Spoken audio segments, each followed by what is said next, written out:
오늘 우리가 읽은 이 말씀을 가지고 고난의 섭리라고 하는 것은 우리가 그 숨은 의도가 있다는 뜻입니다. 너무 단어가 좀 어렵다라고 느껴질 수 있지만 간단합니다. 고난. 이 요셉은 참 고난 가운데 살았잖아요. 그런데 고난 가운데 감옥에도 들어가고 그렇게 살았는데 하나님께서 역전의 명수시란 말이에요. 그 하나님께서 요셉을 들어서 총리로, 그러니까 하루아침에 총리로 만들어 버리시는 하나님. 그 하나님을 우리는 우리 삶 속에도 충분히 경험할 수가 있습니다. 우리라고 총리 안 될 수 있나요? 그러니까 요즘에 청문회 전국인데 보니까 죄다 틀어서 먼지나는 사람들밖에 없는 것 같아요. 장관 후보자 우리 교회도 있잖아요. 근데 연락 오는 사람은 한 사람도 없어요. 그죠? 우리 믿는 사람들이 장관이 되고 총리가 돼야 됩니다. 요셉처럼 기도하셔야 돼요. 여러분의 자녀가 나중에 틀어서 먼지 안 나는 사람이 되어서 어느 순간 연락이 와요. 총리 후보자로 내정이 됐습니다. 여러분의 아들, 딸이 장관 후보자로 내정됐습니다. 그런 날이 올 수가 있다는 거예요, 여러분. 아멘입니까? 여러분의 자녀들이 정치에도 진출을 해야 된다는 거예요. 요셉 같은 사람이 나와야 된다는 거예요. 지금 이렇게 혼돈의 정치 싸우고 그냥 막 내로남불 전형인 이런 이 정치의 모습을 우리가 보면서 우리가 해야 될 기도는 하나님, 이 나라를 변화시켜 주시옵소서. 우리 자녀들이 믿음의 요셉처럼 믿음의 사람이 되어서 이 나라를 이끌게 해달라고 기도해야 된다는 거예요. 여러분, 우리도 고난 속에 있다 할지라도 우리도 하나님께서 뒤집어 역전을 시켜버리면 우리도 고난이 하나님의 섭리 가운데서 이 고난이 우리를 형통한 삶으로 이끌어갈 수가 있다는 것입니다. 오늘 그 이야기를 좀 하겠습니다. 애굽 온 땅에 7년 동안 극심한 흉년이 들었습니다. 여러분, 우리 믿는 사람들도 흉년을 경험할 수가 있습니다. 전염병으로 인해 가지고 우리 믿는 사람들도 동일하게 직장을 잃고 어려운 가운데 경험을 해보았잖아요. 이 애굽 온 땅에도 가나안 땅 못지않게끔 이 흉년이 들은 거예요. 7년 동안. 하나님께서 보여주신 대로 요셉에게 7년 이제 흉년이 들었습니다. 그 전에 이제 7년 동안 풍작이 이제 있어가지고 너무나 많은 이제 곡식을 차곡차곡 창고에 쌓아둔 거죠. 7년 흉년을 대비해가지고. 이제, 엄청난 그 풍년은 사라지고 엄청난 이제 7년 환란이 온 나라에 그때 당시 이제 중동 지역을 말하는 겁니다. 그 중동 지역 다 퍼졌습니다. 이 점에 이제 가나안 땅에 살고 있던 야곱과 그의 가족들도 흉년을 당하여 곡식이 떨어졌습니다. 아마 이때 이제 학자들이 보통 이제 추정하기를 이제 풍년이 들고 난 뒤에 흉년 들어서 한 3년 정도 경과했다라고 보는 거죠. 자, 그러면은 이제 대충 계산이 될 겁니다. 요셉이 17세, 성경에 기록이 되어 있어요. 그 나이까지. 17세에 이제 애굽에 종으로 팔려갔습니다. 그러면서 이제 30세에 총리가 됐으니까, 자, 머릿속으로 이제 암산을 하는 겁니다, 여러분. 너무 어려운 건 아닙니다. 그죠? 이제 30세에 됐으니까, 그러면은, 자, 17세, 그러면 13년, 그죠? 자, 그리고 나서 7년 풍년이 들었어요. 자, 7년을 또 더하는 거예요. 자, 그러면 이제 7년 풍년이 끝났습니다. 그 다음에 한 3년 정도 이제 흉년 기간에 들어갔다 그러면은, 이때가 요셉 나이가 한 40 정도로 추정할 수 있죠. 예. 그러면은 40 정도 추정이 됩니다. 그리고 고난 가운데 겪었던 세월이 한 23년 정도? 이렇게 되죠. 제가 숫자에 밟지 않지만은 그래도 대충 계산을 해내죠. 예. 이때 이제 가나안 땅에도 흉년이라고 하는 것을 막을 수가 없었습니다. 그래서 이 아버지가 야곱, 그리고 이스라엘이죠. 아들들을 이제 재촉해가지고, 야, 이러다가 우리 다 죽게 생겼다. 빨리. 저기 애굽에는 곡식이 아주 풍성하다고 하니까 빨리 거기 가서 양식을 좀 사와라. 라고 이야기를 하는 거예요. 야곱이 이제 10명의 아들들에게 명하여 애굽에 가서 곡식을 이제 사오라고 합니다. 그런데 이 12명의 아들 중 막내 아들 베냐민은 싹 빼버렸어요. 베냐민은 누굽니까? 라헬의 아들이에요. 라헬의 아들이 둘이 있었어요. 그 하나가 오늘 본문에 이제 주인공으로 등장하는 요셉입니다. 또 그 하나는 베냐민인데, 이 요셉이라고 하는 아들은 죽었는지 살았는지 사실상은 모른단 말이에요. 그때 당시 이제 야곱 입장에서는 아들들이 종으로 애굽에 팔고 나서 동물한테 그냥 먹혀가지고 찢겨 죽었다라고 이야기를 해가 아마 죽었을 거라고 추정만 하고 있었던 거죠. 그러니까 이제 라헬을 사랑했잖아요. 야곱이 아주 야곱을 사랑해서 야곱을 특별히 총애를 했습니다. 그런 가운데 거기서 난 아들 한 명은 이미 죽었는지 살았는지 모르니까 죽었다 생각하고요.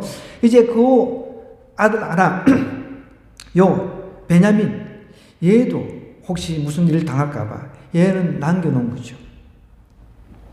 이제 야곱의 10명의 아들은 아버지의 명령을 받들어서 애굽으로 이제 내려가서 총리 대신이 된 요셉을 만나게 됩니다. 그런데 이 요셉과 그의 형들은 함께 만났지만 요셉은 형들을 세월이 흘러도 알아봅니다. 그런데 이 형들은 요셉을 알아보지를 못해요.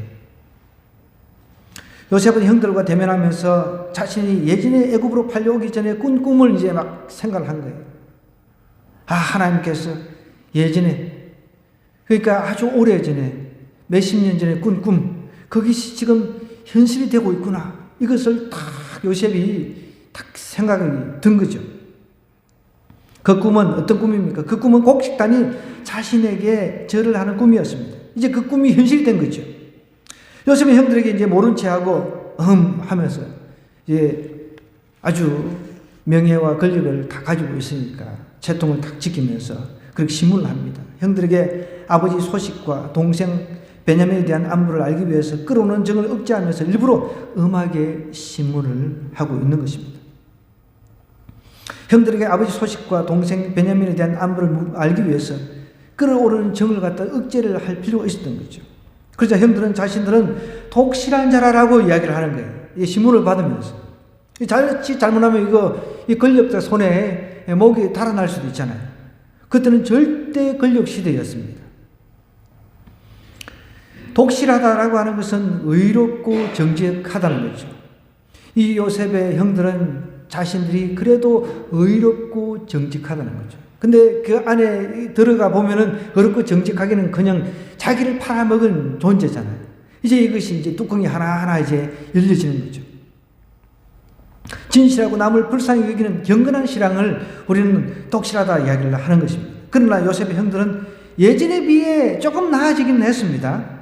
이야기하는 거 보면. 근데 아직도 완전히 어렵고 정직하지는 사실 않죠. 이제 요셉의 신문에 의해서 무디어져 있던 양심이 이제 하나하나 살아나기 시작합니다. 여러분, 우리가 하나님을 만나면 제일 먼저 이제 살아나는 게 이 양심이라고 하는 것입니다. 하나님을 진짜 제대로 만났다라고 하면요, 양심이라고 하는 것이 무디어져 있던 것이 살아나는 거예요. 하나님을 만났어요. 예수님을 내가 인격적으로 영접을 했어요. 그럼에도 불구하고 내 양심이 살아나지 않아. 여전히 죄를 짓는데 바빠. 이거는 아직까지 내가 하나님을 진짜 만난 게 아니에요. 하나님 만났다고 하면서 그냥 밥 먹듯이 내가 거짓말을 하고 전혀 양심하고는 반대된 그런 현상을 보인다라고 한다면 하나님 만난 게 아니에요.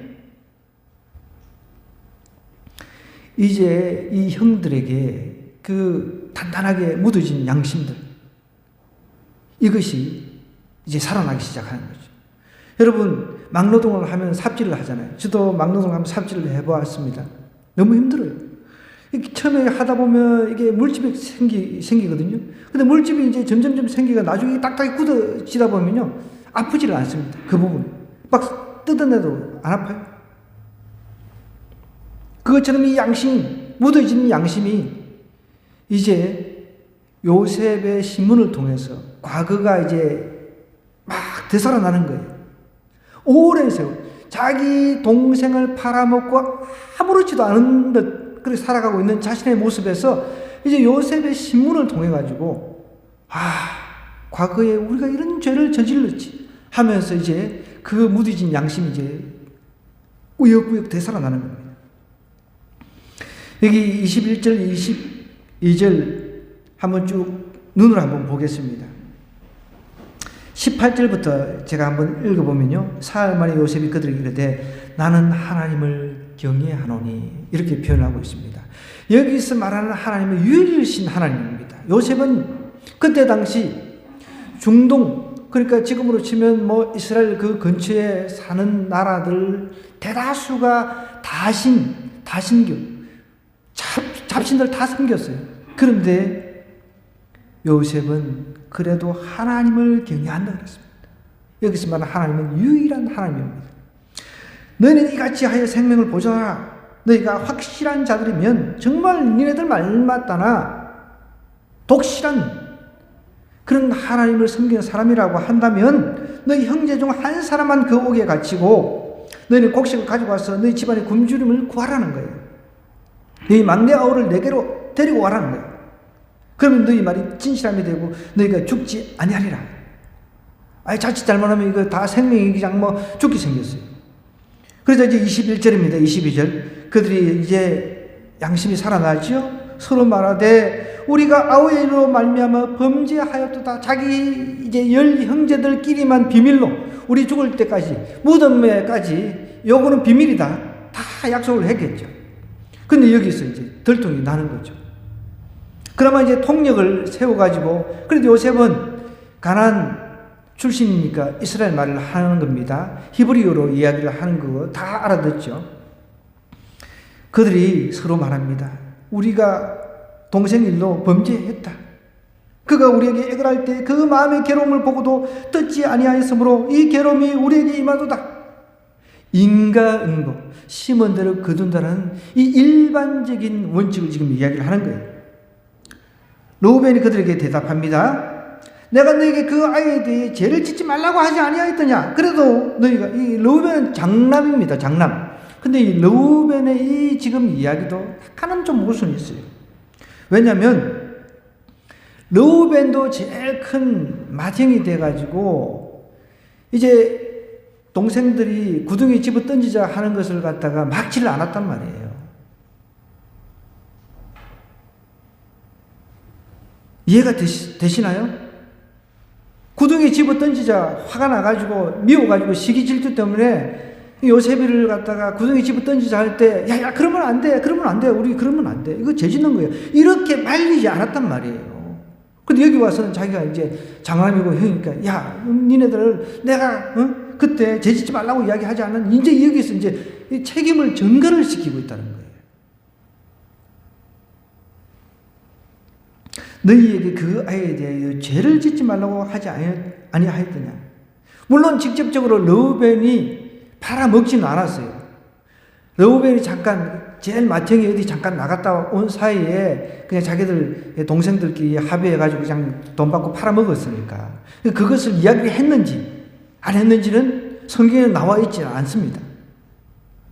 이제 르우벤이 지금 이제 동생들한테 다 그 죄값을 돌리는 거예요. 핏값을 우리가 치르게 되었다. 그렇게 이야기를 하는 겁니다. 요셉의 형들은 지난날 요셉을 미워하여 그를 팔아버렸던 사건을 두고 서로 이제 뉘우치면서 언쟁을 벌이고 있습니다. 특히 죽이지 말고 구두영이 넣자고 제의했던 그냥 르우벤은 다른 형제들 꾸짖으며 요셉을 학대한 죄값을 받게 됐다고 말을 하는 거예요. 근데 이게 완전히 회개는 아닌 거죠. 그래 내가 그때 말렸어야 되는데 내가 잘못했는데 이래야 되는데 니네들 다 우리 인간의 습성이 그렇습니다. 내가 책임을 져야 되는데 다 그 책임을 당신 때문에 누구 때문에 너 탓이야. 너 때문이야. 너 때문에 이런 노래를 부른다는 거죠. 지금 이러고 있습니다.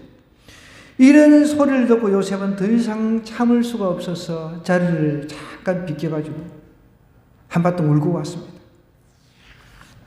요셉은 만감이 교체했습니다. 형들 때문에 고생했던 과거를 생각하면 얼마든지 지금 그 고통을 대갚을 수 있었습니다. 권력자니까요. 근데 악으로 갚지 않았다는 거예요. 여러분, 우리가 억울한 일 당하더라도요, 때를 기다려야 돼요. 결정적인 때를 기다려야 된다는 거예요. 요셉이 여기서 여러분 짠하고 형들이 나를 팔아먹은 나 요셉이요. 내가 지금 애굽의 총리가 돼 있어. 이렇게 했다면은 어떻게 됐을까요, 여러분? 한순간 놀래 자빠지겠죠. 한순간 놀래 자빠져가지고 그 권력에 의해가지고 그냥 거짓 회개하는 척, 잘못을 인정하는 척 할 수 있었을 겁니다. 이 요셉은 참 하나님의 사람이니까 지혜가 있었던 거죠. 결정적인 때를 기다렸다는 거예요. 로마 12장 19절에도 내 사랑하는 자들아 너희가 친히 원수를 갚지 말고 그랬습니다. 하나님의 진노하심에 하나님께 맡기라는 거예요. 원수 갚는 것은 하나님께 맡기라 그랬습니다. 기록되었을 때 원수 갚는 것이 내게 있으니 내가 갚으리라고 주께서 말씀하셨다 그랬습니다. 요셉은 하나님의 방식으로 이 깨어진 이 인간관계를 갖다가 해결하려고 한다는 거예요. 여러분, 어떤 문제가 있으면 때를 기다려야 되는 거예요. 때를. 그리고 관계 회복적인 측면에서 모든 문제를 생각을 해야 된다는 거예요. 여러분, 용서라고 하는 게 쉬운 문제가 아닙니다. 지금 이 요셉 입장에서 내가 총리니까 당신들 그렇게 잘못하고 이제 어떡할 거냐고 막 몰아세우고 막 난리를 쳤다고 한번 해보자는 거예요. 그 순간 권력자 앞에서 그래 우리가 잘못했다 막 울면서 할 수 있겠죠. 근데 그 진정 하나님 주신 마음으로 회개해서 용서를 구하는 그런 건 없었을 거라는 거죠. 무려 23년의 세월을 통해 가지고 하나님께서 이런 기회를 주셨는데 요셉은 이 기회를 잘 이제 선용을 합니다. 여러분, 저도 첫 애를 낳고 제가 강명에 이제 병원에서 저희 어머니가 우리가 이제 첫 애를 낳았으니까 이제 찾아오신 거예요. 저희 어머니가 이제 찾아오셔가지고 애 이제 보고 난 뒤에 이제 시골로 돌아가야 되니까 제가 그때 전도사 시절이었습니다.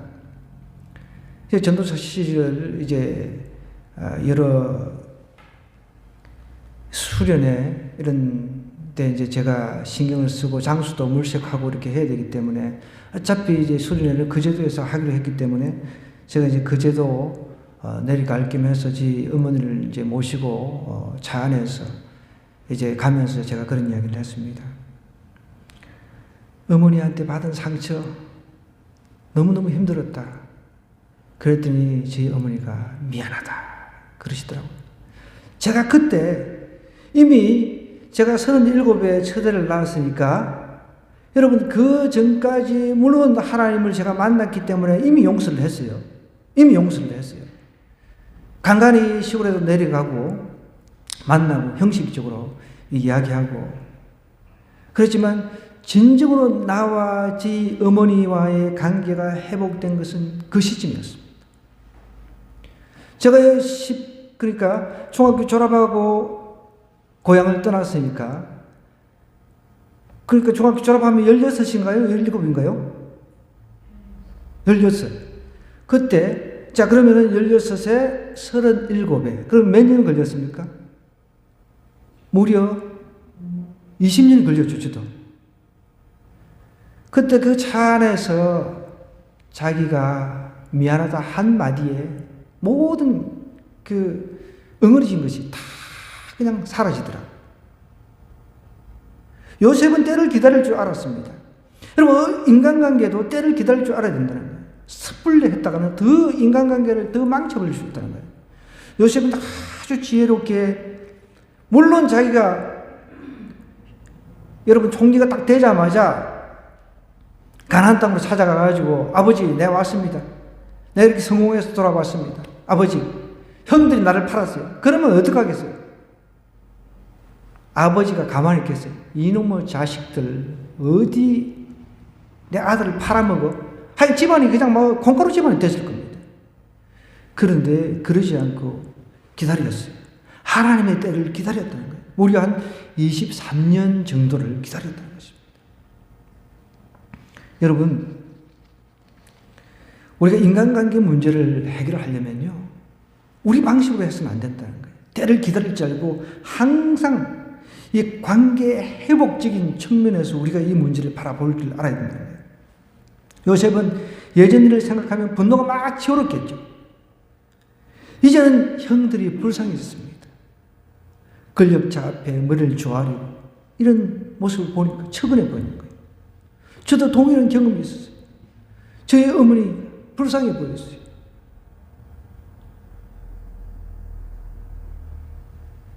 너무 불쌍해 보였어요. 그 뒤로는 제가 조금이라도 정말 하나님 앞에 제가 말씀드리는 거지만 어떤 그 어머니에 대해서 미운 감정 털감같이도 없는 거예요. 그냥 불쌍히 여기지는 거예요. 저는 예수님을 알잖아요. 예수님 통해서 구원받고 그 구원의 감격을 압니다. 그런데 한평생 바람 피우는 남편 밑에서 시달리면서 남편이 사고 치가지고 새끼를 하나 데리고 왔는데 어느 누가 그 새끼가 예쁘고 귀엽겠습니까? 밉죠. 다른 형제들에 비해서 얼마나 밉겠습니까? 그러니까 그 스트레스, 남편한테 받은 스트레스, 자녀 키우면서 받은 스트레스, 모든 스트레스를 나한테 쏟아 넣을 수가 있는 거죠. 부을 수 있는 거죠. 저는 그것이 이해가 되는 거예요. 여러분이 이렇게 문제가 생기면요, 우리는 또 한 가지 생각해야 될 게 있습니다. 분노로 접근을 한다는 거예요. 요셉은 분노로 접근하지 않았다는 겁니다. 야고보서 1장 20절에도 사람이 성내는 것이 하나님의 의를 이루지 못한다고 그랬거든요. 이제 3일 동안 형들을 갖다가 그냥 구류를 시켜버려요. 굉장히 지혜로운 거죠. 감옥에 요셉이 오랫동안 좀 있었잖아요. 그죠? 그러니까 3일은 사실은 참 그렇게 요셉이 감옥 생활한 것에 비하면 아무것도 아니잖아요. 3일 동안 이 감옥에 구류를 시키고 나서 시몬만 남겨놓고 이제 양식과 돈을 도로 챙겨서 말지하고 자신의 동생 베냐민을 데려오라고 시킵니다. 아무 영문도 모르고 곡식을 챙겨서 이제 돌아오다가 여인 속에서 자신들이 지불한 곡식 값인 이 동뭉치를 발견하고는 이제 두려워 떨었습니다. 영락없이 정탐꾼으로 몰려 이제 자신들뿐만 아니라 볼모로 잡혀있는 시몬은 어떻게 될까 생각하면 이제 막막하게 거지가 없었습니다. 영락없이 이제 막 정탐꾼으로 몰릴 수 있잖아요. 야곱의 아들들은 어쨌든 아버지 야곱에게 돌아가서 그동안 있었던 일들을 자초지종 이제 아버지에게 이제 이야기를 합니다. 야곱에게 있었던 전후 사정을 전해듣고 특히 시몬이 이제 볼모로 잡혔다는 소식을 듣고는 야곱 입장에서 말년이 무척 괴로웠습니다. 특히 아들 시몬을 살리기 위해서는 막내 베냐민을 데리고 가야 된다니까 이거 뭐 얼마나 괴롭겠습니까? 어찌할 바를 모르고 슬퍼하면서 괴로워했습니다. 그러니까 야곱의 삶이 참 고난이 어떻게 보면 연속이었죠. 20년 동안 그냥 빼빠지게 일하고 두 아내를 위해서 그 외삼촌 집에서 그렇게 일하고 와가지고 말년에까지 이렇게 참 슬픈 과정이죠.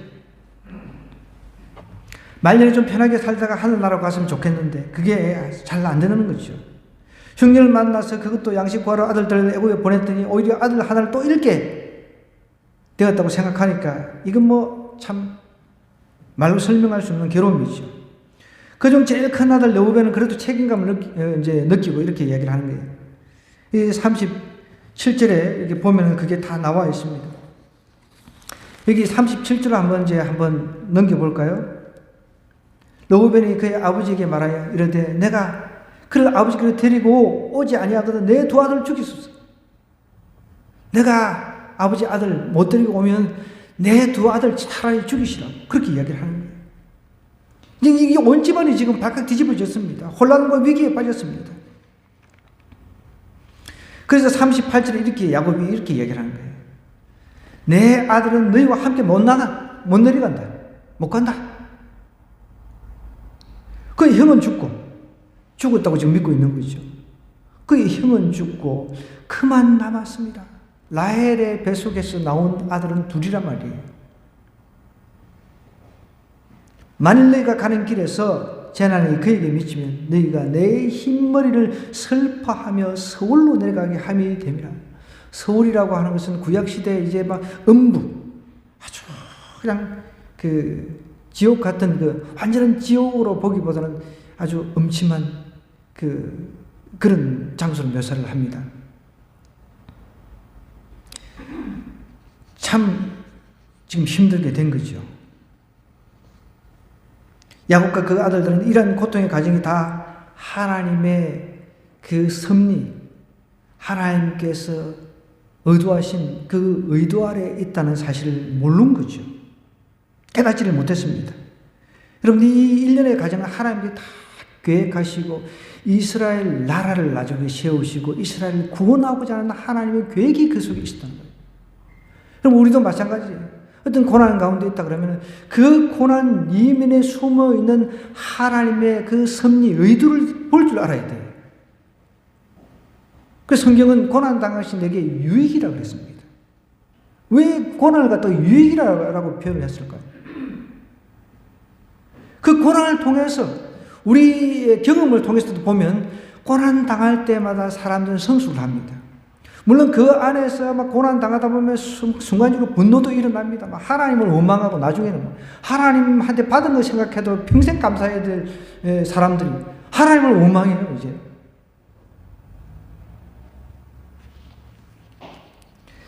결국 내가 당하는 이 고난이라고 하는 것이 주님의 뜻, 하나님의 뜻을 성취하는 데 있어서 도구로 사용된다는 사실을 우리가 기억해야 된다는 거예요.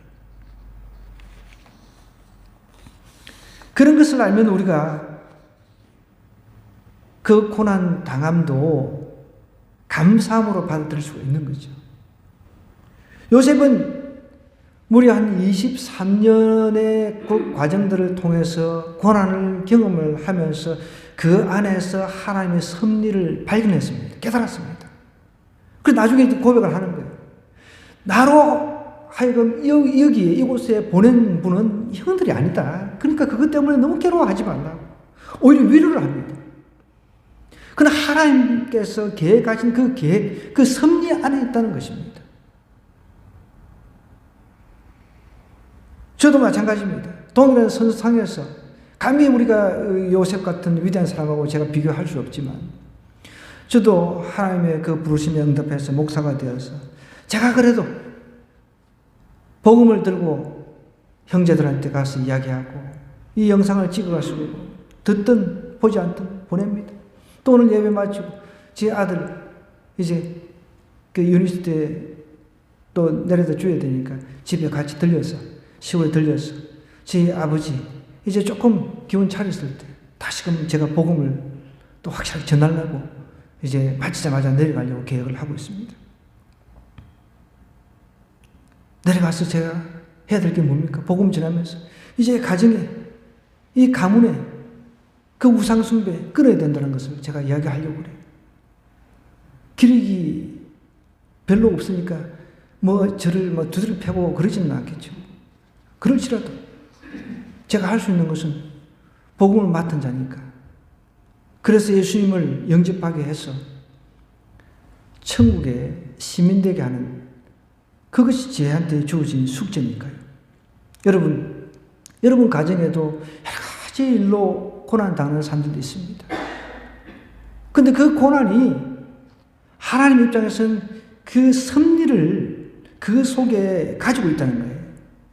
그래서 여러분이 당하는 이 고난을 통해서 여러분을 더 성숙시켜서 더 영적으로 무장시켜서 가정을 구원하고자 하는 하나님의 섭리가 있다는 거예요. 그럼 내가 예수님을 믿어요. 예수님 믿고 나면 얼마나 좋습니까? 내가 이 고난 가운데 있다 할지라도 난 소망이 있잖아요. 저 천국에 대한 소망이 있잖아요. 예수님과 영원히 그 천국에서 눈물도 없고 고통도 없는 그곳에서 살 수 있는 소망이 있잖아요. 그러니까 이 땅의 것은 크게 문제가 없습니다. 내가 좀 고난 받았던 그 고난을 통해서 내가 성숙해지고 하나님을 알았다는 거. 이것보다 더 기쁜 게 어디 있어요? 그 내가 사람들 만나면 예수님 믿어야 된다고. 예수님 그 천국 가야 된다고. 이것밖에 할 게 어디 있어요? 여러분, 세상은 돈으로 다 모든 것을 해결하려고 해요. 제가 어제 사랑하는, 아주 아끼고 사랑하는 제 제자였던, 전도사 시절의 제자였던 자매, 아기 돌잔치에 제가 기도 부탁을 받고 이제 갔었어요. 근데 요즘 돌잔치는 뭐 이렇게 돌잡이 같은 것도 하는데 뭐 직접 자기가 이제 건물주가 하나 더 이제 만들어지고 건물을 만들어가지고 건물주가 되기를 위해서 자기를 그런데 아기가 이제 또 차를 타고 들어오는데 벤츠를 타고 들어와요. 벤츠 S클래스. 조그만 아기들 타고 다니는 그 전동 자동차 있잖아요. 그걸 타고 쭉 들어오는데 이제 사회자가 벤츠 S클래스입니다. 참, 제가 마치고 기도를 이렇게 했습니다. 하나님, 차마 대놓고 막 거기에 대해서 제가 이야기하지는 못했지만 예수님 좀 지혜와 명철이 있게 해달라고. 그게 더 중요하잖아요. 벤츠 S클래스 타고 다니는 것, 건물주가 되어서 아주 그렇게 화롭게 사는 것보다 더 중요한 게 지혜와 명철 아닙니까? 예수님께서 가졌던 그런 것들. 세상은 지금 오직 물질로서만 모든 것을 평가하는 시대가 됐어요. 저 그거 보고 놀랐어요. 아기가 벤츠를 타고 이제 무선으로 조정해가지고 돌잡이에 해가지고 그 돌잡이에 그 건축주 이제 건물주 그래도 뭘 잡았을까요? 건물주가 되는 건축물을 잡았습니다. 그 다들 막 기뻐하고 좋아해요. 여러분, 세상은 결국은 물질로서 모든 것을 평가하려고 한다는 것이죠. 근데 우리는 그렇지 않습니다. 하나님께서 그 물질, 그 물도 후불어 우리는 한순간에 날아가는 거예요. 우리가 예수님 믿어가지고 구원받고 저 천국에 대한 소망을 가지고 살아가는 이것보다 더 기쁜 게 어디 있습니까, 여러분? 요셉은 그 가치를 알았어요. 자기의 고난, 무려 한 23년 가까이 고난 가운데 있으면서 하나님께 자기를 들어쓰시는 모습도 친히 경험을 했고, 그 가운데서 자기 형들하고 만나가지고 이제 양식 구하러 자기한테 조아리는 모습들을 보면서 그래서 하나님을 내가 찬양할 수밖에 없구나. 하나님이 이 모든 것을 계획하셨구나. 하나님의 의도가 여기 있었구나. 이 섭리를 그때 깨달은 거예요. 하나님이 그래서 자신을 여기에 보냈더라고. 형들이 나를 판 게 아니라는 거예요. 저도 늘 이 요셉 이야기만 읽을 때마다 막 눈물을 흘리고 그래요. 저도 막 고생하면서 여기까지 뭐 이렇게 와서 하나님의 부름을 받았는데 여전히 해결되지 않는 게 있습니다. 가족 구원입니다. 제 형제들 예수님 모르고 죽은 뒤에 가족장, 가족묘지 이런 것이나 신경을 쓰고 이런 것들이 너무 답답해요. 저는 그 한 주먹 흙으로 돌아가가지고 거기에 함께 모인들 흙이죠. 우리의 영혼은 떠날 건데 한쪽은 지옥이고 한쪽은 천국이란 말이에요. 그런 확실한 믿음을 가지고 있는 제 입장에서 가족들을 바라볼 때는 다 무거운 짐인 거예요. 그래서 날마다 기도하면서 영혼을 위해서 기도하는데, 여러분, 우리가 지금 당하고 있는 이 고난은 하나님의 섭리가 있다는 거예요. 내가 당하는 고난을 통해서 우리 가정 안에서 당하는 여러 가지 각자의 그 고난의 기준이 다를 것 아니에요. 그렇지만 그것들도 우리의 가정을 더욱더 강하게 만드는 섭리가 있다는 것을 이해를 해야 돼요. 제가 아까 전에 잠깐 휴먼 카인드라고 하는 책을 잠시 읽었는데, 그 책에는 참 귀한 그런 우리가 도전받을 만한 그런 내용이 있더라고요. 무슨 이야기냐면, 여러분 2차 대전 때 독일이 영국을 갖다 폭격을 했잖아요. 막 퍼부었습니다, 폭탄을. 그런데 그때 당시에 막 폭탄을 퍼부을 때 사람들이 오히려 그때 당시가 더 좋았다라고 이야기를 한다는 거예요. 왜냐하면 폭탄을 퍼붓고 그럴 때는 사람이 하나가 됐다는 거예요. 영국 사람들이. 정신병원에, 그 전까지만 해도 정신병원에 사람들이 꽉 차 있었는데 정신병원에 사람이 한 사람도 남아있지 않더라는 거예요. 그리고 그 전까지만 자살하는 사람들이 그렇게 많았는데 자살하는 사람들이 많이 줄었다는 거예요. 서로 정치인들도 서로 찢고 뽑고 싸우던 그 사람들이 이념, 우리 한국도 마찬가지잖아요. 이념 논쟁 이런 거 막 가지고 막 서로 싸우고 그러더니 그때는 그런 게 없더라는 거예요. 오히려 하나가 되고 강해지더라는 거죠. 결론은 그겁니다. 고난은 우리를 더욱더 강하게 만든다는 겁니다. 시편 119편 71편에 보면 고난 당시 내게 유익이라 그랬습니다. 이로 말미암아 내가 주의 윤례를 배우게 되었다는 거예요. 여러분 고난 안 당하면은 내가 마냥 그냥 잘 먹고 잘 사는 것으로 그냥 인생의 초점을 딱 세우고 나아가는데 S클래스 건물주 이걸로만 향해 나가는데 고난을 당하니까 다 그런 것도 아무 소용없구나. 하나님께서 후 불어버리면 날아가는구나. 이런 것이 깨달아지는 거죠. 그러면서 이제 나의 초점이 하나님께로 바뀌지는 겁니다. 예수님께로 바뀌지는 겁니다. 정리를 하겠습니다.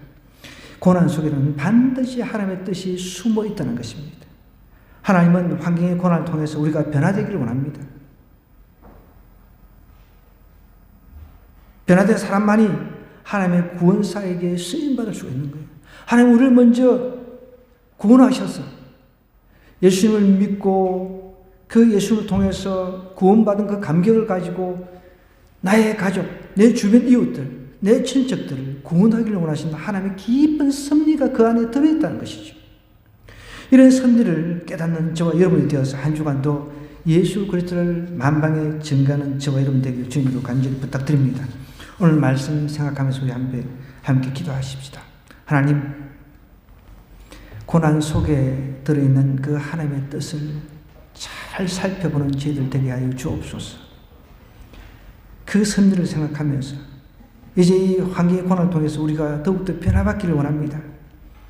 하나님 변화받은 사람만이 하나님 구원사에게 쓰임받을 수 있다 해서 사오니 우리가 먼저 온전히 변화받아서 우리의 가족들 또 친인척들 주변의 친구들 예수께로 인도하는 저희들 되게 해달라고 주여 한번 외치고 기도하러 오겠습니다.